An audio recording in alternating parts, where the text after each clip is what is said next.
Good morning. This is Edith Johnston with the Women of Dare Whimsy. Welcome, and glad to have you all here joining us this Wednesday as we have a discussion between us women, between us girls. And our discussion this morning is reducing clutter. What's clutter? Well, it's piles and piles that are totally disordered, or it's a state of confusion and not knowing what we're doing or where we're going. So today we're going to be looking at all aspects of clutter in our lives. Physical, emotional, mental, relationships, our minds, the whole work. So take a moment, think, where's that clutter in your life? Where is that clutter? As gifted women, we have lots and lots of information we take in. We gather it from all kinds of things through our senses, through our eyes, through books, through people, through watching, to smelling. We capture all these ideas in our heads. We also have a vast amount of things many times. And if you look at my house, it's a vast amount of books and more books and more books. All right? And there's times, because we have so many things, we can really be messy. And sometimes that mess is just in our lives, just in the way we work with people. Sometimes that mess is just in our head with all the ideas going on and not being sorted through and not knowing what we want to do. What can we pursue? How can we look at these different things? We look at the vast amount of emotions and ideas that we have. We look at the diversity among each of us and how we approach our own lives and our own messes. So what kinds of tools and how can we function by having all the clutter? The whole idea is to reduce the clutter, which then opens us up to possibilities and gives us room for newness and to be able to authentically express ourselves, because we're not overwhelmed and we're not beat down by just not knowing where to go and not having a direction because it's all confusing and stuff like that. So let me ask you, does any of that kind of sound familiar to you? Where's your books? Where's your piles? Now, don't mess with my piles now. I know what order they're in. Just don't mess with them and we'll be fine. However, when it really comes down to it, does that make a mess of my time? Does that make a mess of how I can organize things and be efficient and be effective because of the clutter? They're in piles. They may have a certain organization to them, but then there's stuff buried at the bottom that I'm not dealing with. I'm not working through. So what does that clutter do for me then and how I function? I want each of us to think about the clutter in our lives and how and what it does for us.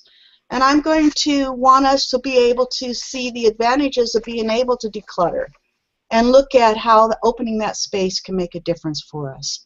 So I'm going to let Gail start and talk to us about the clutter in her life and how she's managed to handle the different kinds of clutter. Thanks, Edith. Hi, I'm Gail Roddy, everyone. And I really need this show today, I must admit, because I have lots of clutter going on, especially in my head. I'm not as much cluttered in my house. I do have stuff around. I'm looking around right now. I have lots of books. Edith, I can certainly relate to that. I have books here in the living room. I have books in the office. I have books in the bedroom. That doesn't so much bother me. I have lots of plants. That doesn't seem like clutter. But most of my clutter is between my ears.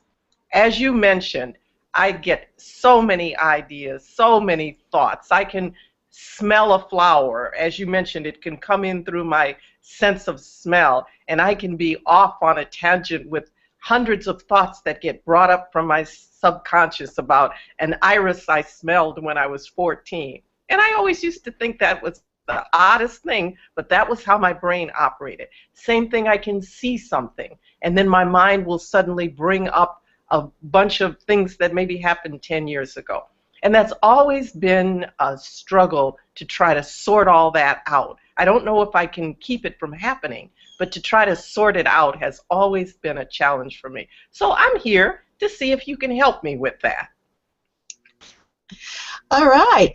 That sounds great, Gail, because it is. Our minds wander, our memories come up, we get stimulated with different ideas that do come forward, but we also, because of our gifted minds and we take in so much information, we also have all those new ideas and so many directions we want to go. We have many, many talents. So making a choice of who we are, what we can do, what direction to go, how to put those ideas into action, how to express ourselves gets also confusing. And that's that clutter in our minds too. And it's important to us because then that clutter of those ideas and how to express ourselves makes clutter in our heart. And it's really important to open our hearts up too and to be authentic. And so we have to ask questions to ourselves. What is of value to us? What's important? Who do we want to be? Who do we want to connect with? How do we want to connect with them?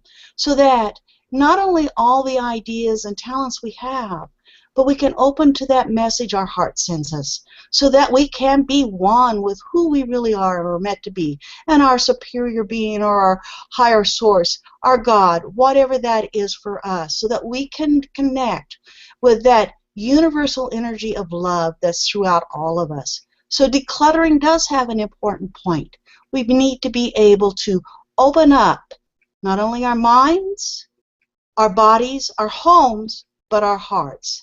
Sarah, give us an idea on where clutter is in your life and some of your fantastic ideas on decluttering. Well, clutter happens to be a lot in my mind. I know Gail talked about that, but definitely when especially at nighttime, if I end up going to bed too late, I end up having clutter. And in fact, Sunday night was a good example of this, preparing for the show, I suppose. But I ended up having, I don't know if you can see all these sticky notes. There's tons, and that's just a few of them. I was up literally all night. I didn't turn any lights on, but I had a sticky note and a pen by my bed, and I just wrote down the ideas because they were racing through my head. And so rather than keeping them cluttered and not able to sleep, I just wrote them down in the dark and put them away, and in the morning I was able to sort through all this mounds of, ideas, of the cluttered ideas, and process them, calmly as I was sipping a cup of tea.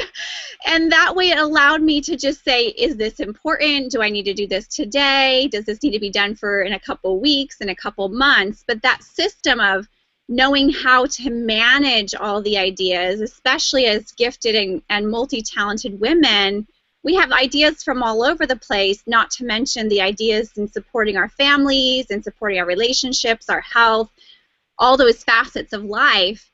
And so that's one of my ideas. Another place that gets really cluttered sometimes is my desk. And I know that when I have a cluttered mind, I do nothing. And so I have a system called Clean Sweep. I don't know if you can see this trusty little bag here.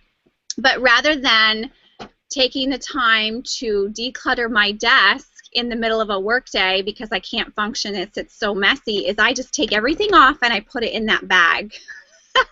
And it's a temporary fix, but by putting it in that bag, it's out of sight, out of mind, and I can just focus on my laptop, on my spiral notebook, and on what I'm doing for that next hour. And then I'll give myself about a 15-minute break, and I will take out for 15 minutes, what do I need to take out of that bag, put it away, deal with it, recycle it, throw it away, whatever it needs to be done with it.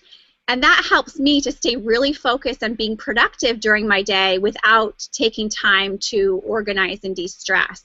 Those 15-minute breaks can create super miracles in my office space, but it also works in your garage or in your bedroom or in wherever. Just take a basket or a box, put it all away, give yourself a clean surface to work from, and then go through it. And especially since we just found out we're moving in the next 30 days or so, that is going to be a system that I'm going to be using as I'm cleaning out drawers. I'm going to dump them and then sort through them to figure out, do I want to keep this piece of clutter or do I want to recycle it, give it away?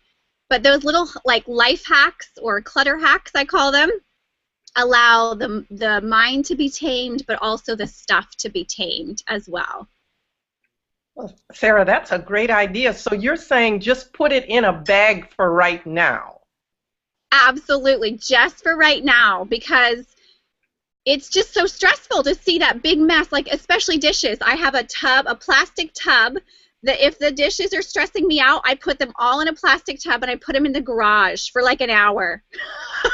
I clean the I clean the cupboards off. I give myself this beautiful clean surface to work from, and then maybe I need to make dinner, but I don't want to look at all those dishes because, sometimes those dishes pile up and that's clutter. And it's stressful to cook in a kitchen that's super cluttered. So take the clutter away, and then you can, when the soup is simmering, then I can bring the dishes back in, load the dishwasher, and my kids have dinner on time because I didn't have to deal with the clutter in the midst of preparing dinner. That is brilliant, because my first thought is when I see clutter, like say I open a drawer in the bathroom and it's filled with hair products that are 10 years old and stuff like that. My first thought is to figure out what to do with them. I've got to take them here. I've got to do this. But you're saying just dump it all out and put it in the garage for right now. You can always go back later. Because if I do that, if I try to figure out what to do with them right now, I won't do anything. Exactly. And it's so interesting. We had a leak in our bathroom, and I had to we had water underneath some cupboards, so I had to get rid of everything in those cupboards. And you've been somewhere for 10 years or so, and there's a lot of stuff. Yep. And so I used this system just last week. I put everything in bags and boxes, and then I decided thrift store, garbage, safe way to dump. Old medications. I'm not just going to put them in the garbage. Where's the nearest, medicine pickup for, biohazards or whatever you want to call them. But, I don't want to dump old medicines, old, perfumes, those kinds of things. So I had to do some research on what to do with all this stuff. And that was my trick. Put it all away for a minute and then deal with it. Very good. One of the things I did along that line is that I have a 2-car garage. Now, we talk about clutter. You guys are obviously masters. I'm not a master yet. I'm still working on it, okay? I have a 2-car garage. I've lived in this house 10 years. I've never parked a car in the garage. Oh, no. I can't take complete credit for it because I do have 2 boys. So every time I clean out an area, they're either coming home or going to college or moving somewhere else. So guess what? Mom's place becomes a storage place, all right? Well, I figured, now how am I going to get down to this? So I have a covered patio. I thought, well, I want to get ready for a yard sale, and I have lots of big items. So I thought, if I put them on the covered patio, I can have room then to sort in the garage. So I started with that little bit of just putting out several big items, and now I've got room to move, and then I can do the 15-minute, 20-minute thing. Sometimes I allow myself a whole hour because that way I really feel like I've got something done.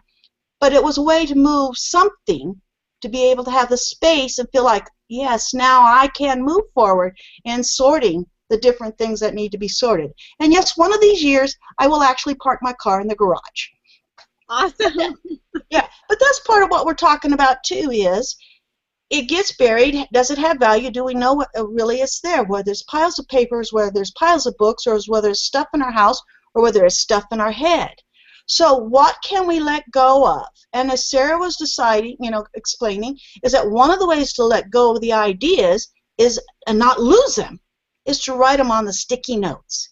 You can use journals, you can use the sticky notes, you can use a tablet. Again, you can use a recorder and be able to give the ideas in the recorder so that you don't feel like, oh, I've got to remember this, I've got to remember this. And while you spend 15 minutes trying to remember it, all you had to do was make a note of it somewhere, whether it's verbal or whether it's written, and so that you can remember it. Not only that, we've learned that by letting go in a physical way, such as writing, actually does help us file it then in our head. So our filing system works better that way. So by actually writing it down, it's twofold. You've got the physical reminder, but you've also done a better job of filing the thought away, the idea away, in your own filing system in your head so that it begins to make better connections.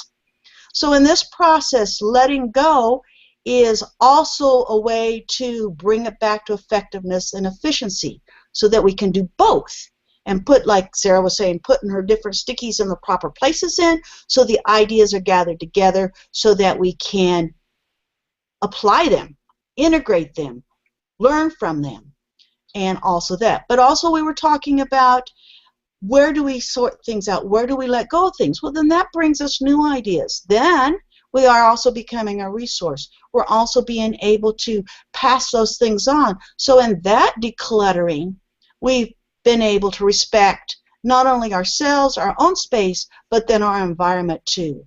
And that's a part of letting go so that it has value so that we can let the new in. So she came up with new ideas and new places to be able to pass the things on to provide a purpose, whether it's to protect the environment and dispose of them properly, whether it's give it to somebody else that could use it, and so it's not just setting and gathering dust. But this is part of our decluttering and becoming more efficient and effective ourselves. It's a part of the process of letting go. So my next question is as we let go of these things as part of our decluttering, what new ideas might be possible for us? So in your experience, Gail, what have you let go of that opened the door for many new things? Well, I'm thinking about that, Edith, and I'm kind of stuck on something you said. I would like to just kind of go back a second and see if anybody else feels this. But when you mentioned about writing it down to help pass the idea on, get it out of your head, or record it, that recording thing made me go, whoa. And I had to think about why was that? To me, writing it down is more of a secret. If I write it down, as Sarah did, in the middle of the night, in the dark, where you're not disturbing anybody, and then you can put it aside. But to my ears, there we go with that gifted girl sensory thing. When my ears hear audio, my ears hear someone is going to hear this crazy idea. And then what will they think of me? So can we just talk about that just for a second? I'm just wondering, does anybody else have any feelings about that, about fears of letting things out? I would love to share, actually. Is that okay? Yeah.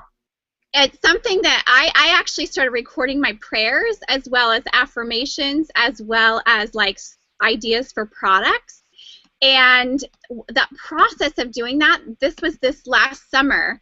And the process of doing that allowed me to realize where I was personally stuck. Without hearing the ideas, it was almost as if they weren't really happening. And so as I looked at what I was praying about, I could see where my fears were.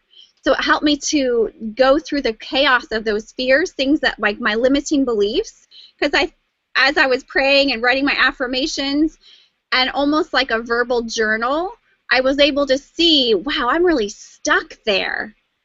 And it allowed me to have, a cognitive recognition of what was happening. Also, too, as I talked through products and then listened back to them, I was able to listen from a participant perspective, and that allowed me to see, wow, that didn't make any sense. Or, hey, that was really good. And so it allowed me to declutter what was going to work and what was maybe not going to work, where maybe I could put some humor in, where maybe I needed to bring in some more storytelling.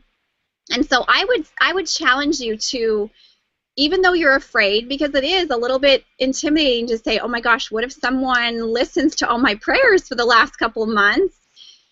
And I decided that it was worth the risk. And that's what I had to personally give myself permission. Sarah, this is worth the risk. You really want to know, what are you focusing on? Where are you stuck? What was going on? And so it comes down to, until the fear of remaining same is greater than the fear of change or something like that, that process of saying, I'm going to face this, it allowed me to have this deeper connection spiritually, as well as it allowed me to really forgive myself of things that I had blamed myself for. I had held on to for since I was a little girl, some of those things.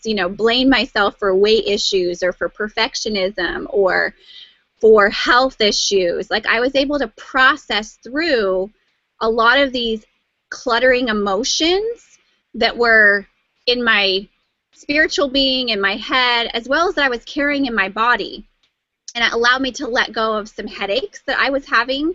It allowed me to let go of some anxiety, like panic attacks that I had been facing. So I think it's super, super valuable, Gail. So the audio, see, I'm a very auditory person, so that just kind of, got me up a little bit. But I know you're absolutely right. It hasn't stopped me from doing it. But hearing that just for a second made me go, oh, but in the past, if someone heard about my crazy ideas, they judged me. But I get what you're saying is when you listen to it yourself, you can kind of listen as a two-party. And then there is no two-party. It's just you and your heart and your mind listening. And you're able to then not be judgmental and to go ahead and go through with it. It's great advice. Thanks, Sarah. Yeah, and as you're looking at it, is that part of your saying, too, auditory is very important to you, Gail. So we're looking at different learning styles, different processing styles. Right. And that makes a difference, too.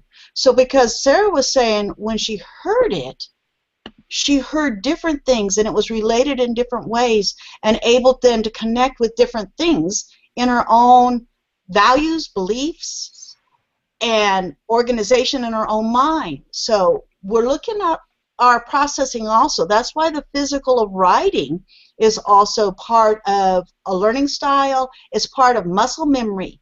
But our auditory is the same way. So respecting those different ways we take it in is important too, and allows us to let go.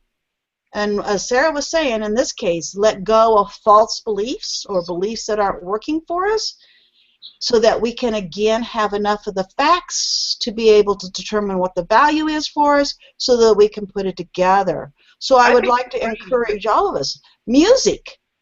You talk about smells, Gail, being really tantalizing and significant for you. There are a lot of us that with multi-talents that we have the music that's very important to us. Our sounds are so important to us. So yes, doing different things. And there's a delete button on those little tiny recorders, Gail, so you're safe. You can push the delete button. Thanks for letting me know that, Edith. But I think that's so important that you brought that up because as gifted girls, as multi-talents, we do have different learning styles. We do have things that are just, the old-fashioned fingernails on the blackboard, things that just really make us flare up, and other things don't respond that well. And for me, it is the auditory, because hearing to me is, I hear a lot of things, so that's just one of my touchy things, is that if I say something, I know it's going to be heard, and do I want this to be heard? Because years ago in the past, when something was heard, I got a little criticism. So that just brings that up a little bit. And other people, as you say, it may be the writing. They don't want their writing seen. And so we have to recognize that the talents in us and which sense is the strongest that brings that piece up of fear. It's easy to work through it if you understand it, but it is there. It is there. It's interesting that you said that about the writing, because when you said that, I thought, that's me. I hate to write because I'm afraid it's not going to be good enough. And so I don't mind saying it. I can be on video all day long. I can go on television. It's not a big deal. But the minute you ask me to write something, I just kind of freak out. So it's that same thing with you, Sarah, is that you're afraid someone's going to see it and judge it. And judge it. And it's not going to be enough, and then I'm not going to be enough. So it's interesting, these thoughts that we have, they become clutter for us in our, emotional clutter. Yes. Yes. And so we've looked at physical clutter. That's obvious one. I mean, there's the whole syndrome of hoarding, and that's an extreme. But us gifted and talented women can be very extreme at times. That's a different disorder, we can say. But our own needs there can get to be overbalanced by trying to have lots of things around us.